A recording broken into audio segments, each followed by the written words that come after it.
I'm Christine Beauchaine. This is from my first book, Lost and Found at the Bowl-O-Drome. And it takes place in the early 1960s. And my main character, Eleanor, has decided to go to secretarial school. She has a whole looming summer of boredom ahead of her, and she figures this will kill time. She's not dying to be a secretary, but it's something to do. And as she goes, she finds it's not all that interesting. The teacher kind of repeats herself. She's not learning much, but then one day they say they're going to do internships so they can actually go and learn things. So this is a little passage. I could scarcely sit still Friday morning in secretarial school. Mrs. Reinberg was going to send us off to our internships after lunch. She'd paired us up so that some of the women with cars could help the ones without. Also, there was a certain amount of accountability in going as a team. Ideally, no one was going to be lazy and do nothing with another student there. In theory, no employer would be able to take advantage of us either.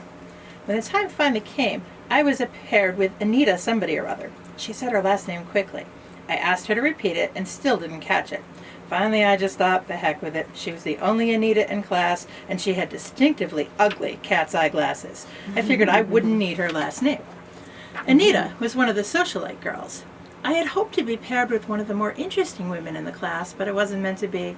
The elderly woman, whose name I learned was Lucille, had been sent upstairs to tackle the cooking school's registration filing. The striking blonde with the traumatized look, whose name was Dawn, and the Melinda of the silver bracelets each got paired with an anonymous socialite.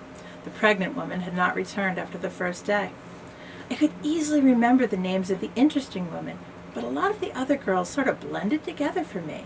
They reeked of the sense that they were bored because they were better than this. Their attitudes collectively said they had better places to be and better company to keep. They were just killing time. I'd been bored too at the beginning of the week. Still, when I figured out what these girls were like, I vowed not to be one of them. I'd stopped daydreaming when Mrs. Reinberg was talking. I took a deep breath every time her inflections or her voice grated on me. I wasn't better than anyone else, and I didn't want to be. Anita and I were sent to Liberty News. I had never heard of Liberty News. Anita said it was a small weekly newspaper which was nowhere near as good as the big New York papers. I quickly learned that criticism was Anita's special talent. She didn't like Mrs. Reinberg. I didn't particularly like her either, but I declined to say so. Anita didn't like the idea of internships. Why did we have to leave secretarial school anyway? Why did we have to go God knew where and offer up free labor? The sun was too bright, the traffic too heavy, and she had to stifle a small shriek when she saw my car. I decided I didn't like Anita, whatever her name was. Liberty News was a short drive from the school, and fortunately they had their own parking lot. A small ceramic sign hung askew over the doorway stating that Liberty News had been established in 1873 and was New York's oldest continually published mid-sized weekly, whatever that meant. We climbed a narrow set of creaky stairs and walked into a room the likes of which I had never imagined. It was noisy. Phones rang and typewriters clacked away. It was grubby, smoky, and cluttered. Nobody seemed to sit at their desk for very long. It was a flurry of activity. Anita, what's-her-name, was immediately and vociferously unhappy. I was enthralled. The chaos of it all appealed to me, and some instinct I didn't even know I possessed. After a few unsuccessful attempts to talk to people, trying to find out who was in charge, we finally managed to find a young reporter at his desk.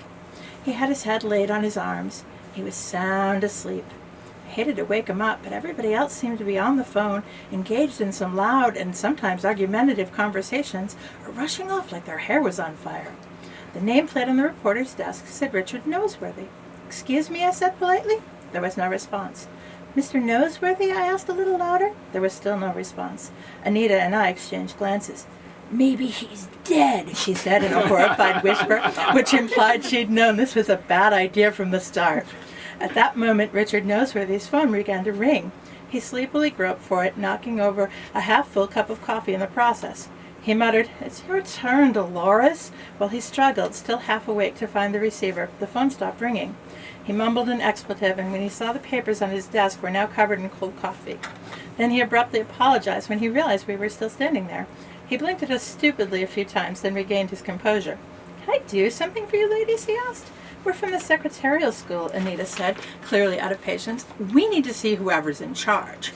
Richard Noseworthy was more awake now. I smiled at him in a way that I hoped seemed apologetic. He had deep circles under his eyes, and I felt bad for waking him up and the ensuing calamity it had caused. I also resented Anita's rudeness. He smiled back at me, ignoring Anita altogether. The boss would be Mr. Mike Flanagan. He stood up and surveyed the room. That large office with the big glass windows is his, he gestured. Mike's the guy standing outside it, fighting with a coffee maker. And losing, he added, looking downright amused. I thanked him and followed Anita, who'd gone stomping off in Mike Flanagan's direction.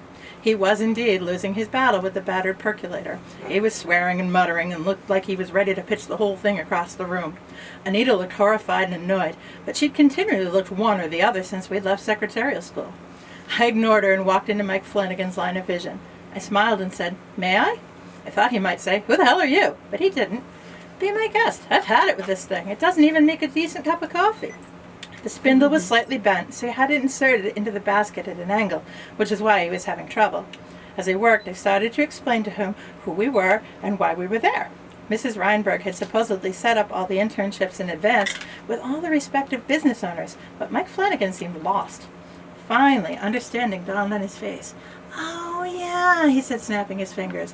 "Adele Reingold, that secretary school." "Reinberg, yes," I corrected. "So we're here too." Suddenly Anita screamed. I'd forgotten all about her for a second. "A mouse!" she shrieked. "I saw a mouse!" Everyone in the room turned to look when she initially screamed, but as soon as she mentioned the mouse, everybody turned back to what they were doing. Apparently mice were no big thing at Liberty News.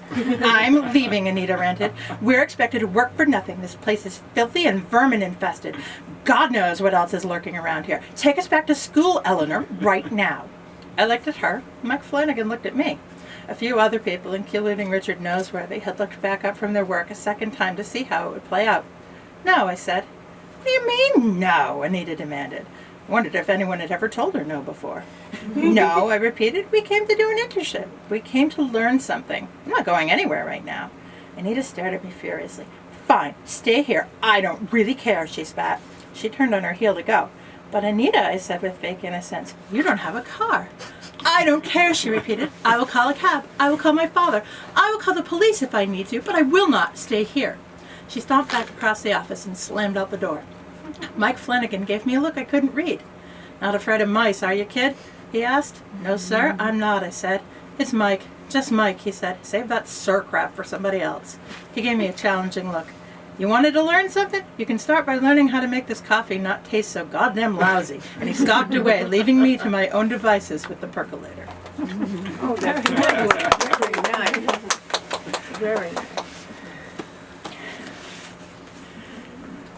So I like historical fiction. I think there's some great stories. I always want to ask people when I meet them, would you like to meet one famous person or 100 average everyday people? And I think that history shows us that average everyday people are doing amazing things in the world. That they're, if you look out, you can see. My kids used to bowl in a league, and I spent a lot of hours in the bowling alley, refereeing fights and being their cheerleader.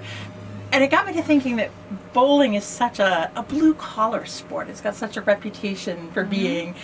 What if somebody who had money, you know, somebody from the good side of the tracks, quote unquote, decided that they were going to take up bowling?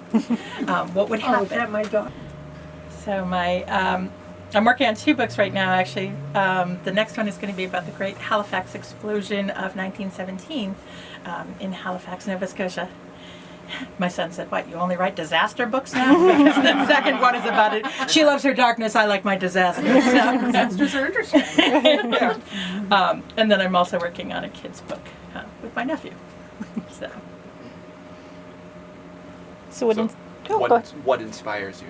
Why do you like that particular, those kinds of? I love to read about people. I think people are fascinating. And I think writing about historical events, as this novel progresses, she hears Kennedy talk about the Peace Corps. I went actually and watched the YouTube videos of the initial launches of the whole thing, and she gets interested in that. I like stories about people who are kind of finding their way in the world, finding out who they are, finding out what they want to do, what their passions are, because not everybody knows that right away. Sometimes you got to put in some work to figure Right. that Oh, stuff out. absolutely. I think I like my characters to do that, to kind of figure out where they're headed and what they want to do. Hopefully that gives hope to readers who are still trying to find their way, that there's hope out there if they just keep at it and keep Yeah. trying different things. Right. And I don't know that anybody ever truly gets a handle on it. It's probably a work in process your whole life. You're trying to figure things out. So